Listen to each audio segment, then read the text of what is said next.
Good evening and welcome back. Before we begin, if you're new here, consider subscribing because on this channel, we don't just follow events, we try to understand the system behind them. And today, something important happened. The negotiations have collapsed. J.D. Vance has returned to the United States. The Iranian delegation has also stepped back. The talks in Islamabad are over for now. And if you've been following this channel, you already know this is not surprising because in the last video, we said something very clearly. These negotiations were unlikely to succeed, not because diplomacy is impossible, but because the system was not ready for an agreement. And today, that prediction has played out. But here's the real question. Now that negotiations have collapsed, what actually happens next? Does this move us closer to war? Or does it reveal something deeper about how modern conflicts really work? If we begin from this moment, the confirmed collapse of negotiations, the first instinct is to interpret it as failure. A breakdown, an inability to reach agreement, a missed opportunity for de-escalation. And at the surface level, that is true. The talks did not produce a deal. Both sides stepped away, positions remained unresolved. But if we stop there, we miss the deeper pattern. Because in geopolitics, negotiations rarely fail suddenly. They fail structurally. They fail because the conditions required for agreement do not exist. They are designed to test limits, to measure pressure, to explore how far each side can move without losing position. So the collapse we are seeing is not simply the end of a process. It is the outcome of a system that was never aligned for resolution in the first place. To understand this, we need to go back to the beginning of the talks. Not the moment they started, but the conditions that made them necessary. They emerged from pressure. Escalation had been increasing. Signals were intensifying. Deadlines were becoming more frequent. Each side was trying to shape the trajectory to create leverage to force movement. And this kind of environment produces a very specific type of negotiation. Not cooperative, but constrained. Because when talks begin under pressure, they are not about finding common ground. They are about managing risk. Each side enters with a clear objective. Maintain position while avoiding escalation that becomes uncontrollable. This creates a narrow space. A space where movement is limited, where concessions are risky, and where trust is minimal. Now consider how each side approached this situation. For the United States, represented by figures like J.D. Vance, the goal was to translate pressure into outcome.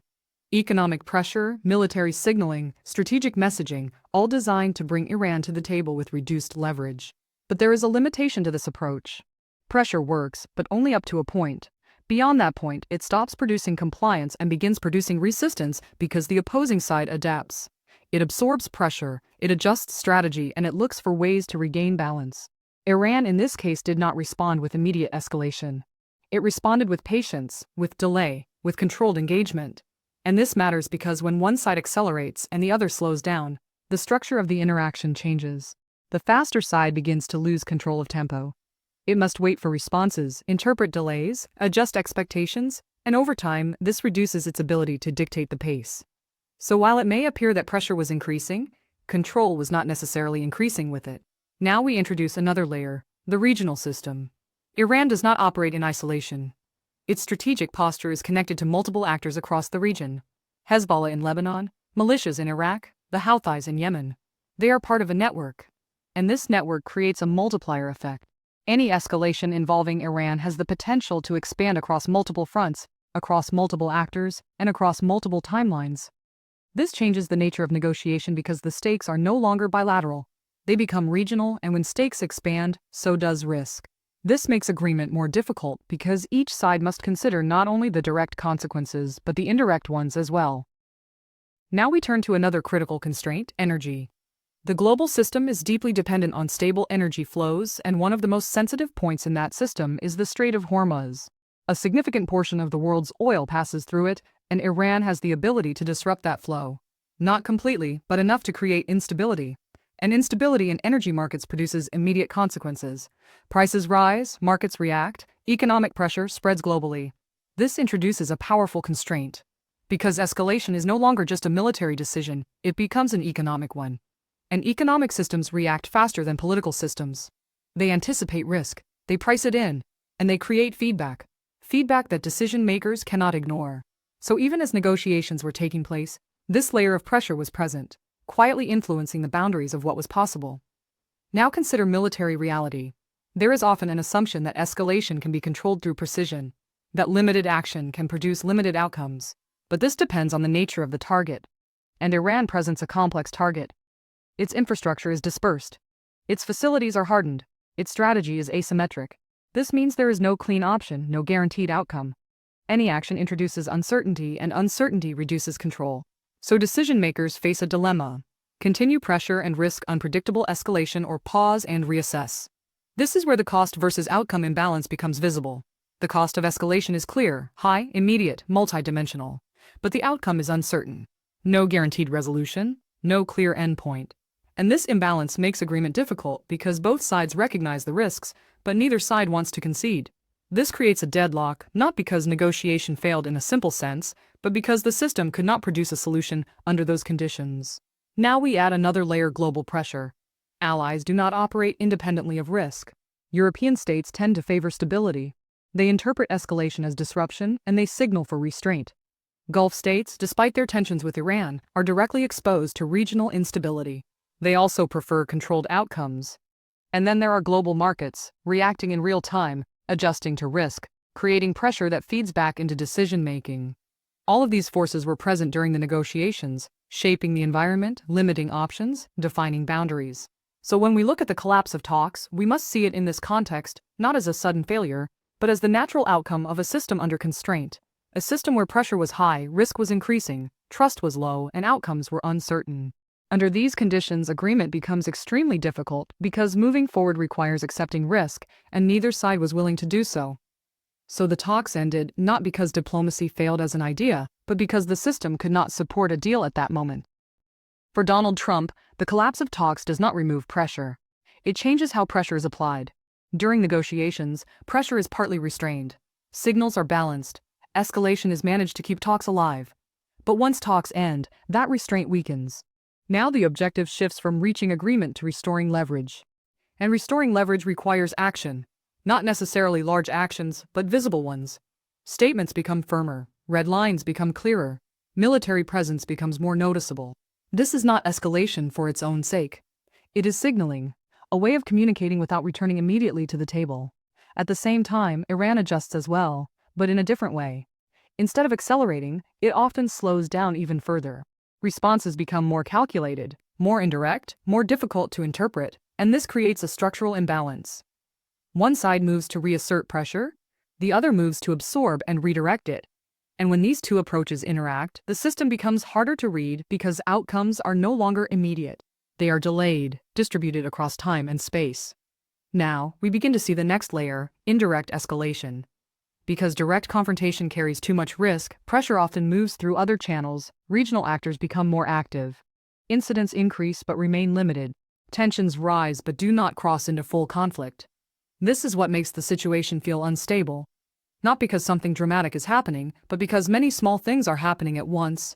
Each one manageable on its own, but collectively creating a sense of uncertainty. And uncertainty is what defines this phase. Now consider how the economic system responds. Unlike political decisions which can be delayed, markets react instantly. They do not wait for confirmation. They respond to probability, to perceived risk. And when negotiations collapse, perceived risk increases. Oil prices begin to move, shipping routes become more cautious, insurance costs rise. All of this happens quickly, and it matters because economic reactions feed back into strategic decisions. They create pressure, not through intention, but through consequence. And those consequences cannot be ignored. So even as political actors adjust their positions, the economic system is already shaping the environment in which they operate. Now we return to something more subtle: tempo. During escalation, tempo is often fast. Signals come quickly, responses follow. There is a sense of momentum. But after collapse, tempo becomes uneven. One side may accelerate, the other may delay, and this creates friction. Because when timing is not aligned, interpretation becomes difficult. Is a delayed response a sign of restraint or preparation? Is a rapid signal a sign of strength or pressure? These questions do not have immediate answers, and that uncertainty increases the risk of miscalculation. This is why the current phase is often the most dangerous. Not because conflict is certain, but because clarity is absent, and without clarity, decision-making becomes more difficult. Now, we must consider the role of allies because they do not disappear after negotiations fail. If anything, their influence increases. European states begin to push more actively for de-escalation. Gulf countries become more cautious. They watch closely. They signal concern because they understand that the cost of escalation will not be evenly distributed. And this introduces another constraint: external pressure. Not direct control, but influence, encouraging restraint, discouraging rapid escalation. And this influence shapes behavior quietly but consistently. At the same time, back-channel communication continues. Even when talks are declared over, communication rarely stops completely. Messages are still passed, signals are still exchanged, not publicly but through indirect channels. This is critical because complete silence increases risk, and the system, even under pressure, tries to avoid that. So what we are seeing is not a breakdown of communication. It is a transformation of communication from open dialogue to indirect signaling. Now we come to the broader pattern because this is not a one-time event, it is part of a cycle. Escalation builds. Negotiation begins. Negotiation fails. Pressure returns. And then eventually negotiation resumes again. But each cycle is different. Each one starts from a slightly different position. With Hino, we return to the central question that defines this entire situation. What happens after negotiations collapse? The simple answer is pressure returns. But the deeper answer is more complex. The system enters a phase where escalation is possible but constrained. Communication continues but indirectly. Risk increases but remains managed. This is not stability, but it is not chaos either. It is something in between. A controlled instability where both sides are testing limits without crossing them, at least for now. And that is the key phrase, for now. Because systems under pressure do not remain static. They evolve. They adapt. They respond to new signals, new events, new interpretations. And at any point, a small change can shift the trajectory. That is what makes this phase unpredictable, not because outcomes are unknown, but because timing is uncertain. Now we arrive at the final insight. The collapse of negotiations did not end the situation. It revealed its structure. It showed us the limits of agreement under current conditions. It exposed the pressures that prevent resolution. And it set the stage for what comes next. Because in modern geopolitics, conflicts do not move in straight lines. They move in cycles. And what we are witnessing now is not the end of a story. It is the transition into the next phase. A phase where pressure replaces dialogue, where signals replace statements, and where the system once again begins to move toward its limits. The question is not whether it will move. It will. The question is how far it will go this time before it is forced to pause again. And that is where uncertainty remains.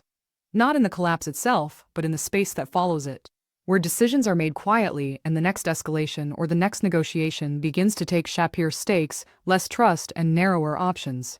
This is what makes each phase more sensitive than the last, because the margin for error decreases over time. If you think a collapse deal means the end of the story, you're missing the bigger picture.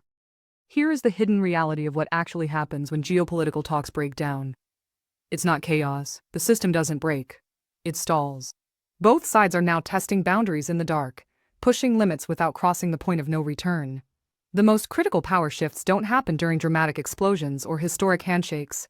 They happen right now, in the quiet, fragile space between talks. We think leaders control everything, but they don't. Invisible constraints, military realities, economic risks, force even the most powerful players to hit the brakes. Modern conflicts don't move in straight lines reached.